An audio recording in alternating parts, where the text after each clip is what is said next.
સુરેન્દ્રનગર જિલ્લાના લીંબડીના hospital road અને sub jail નજીકના વિસ્તારમાં જાહેરમાં કચરો ફેંકવાની ઘટનાઓ સામે આવતા સ્થાનિકોમાં ભારે રોષ જોવા મળી રહ્યો છે.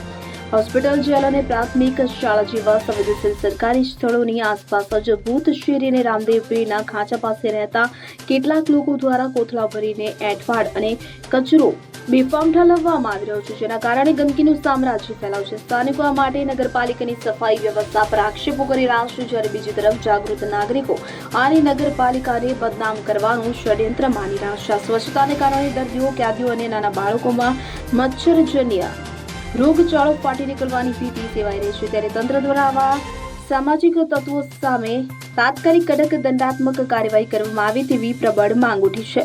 કલ્પેશ વાઢેર, સુરેન્દ્રનગર. હવે જુઓ દેશ દુનિયાની તમામ ખબરો તમારી આંગળીના ટેરવે. ઉઠાવો મોબાઈલ અને ગૂગલ પ્લે સ્ટોર પરથી ડાઉનલોડ કરો અમારી CN24 ન્યૂઝ મોબાઈલ એપ.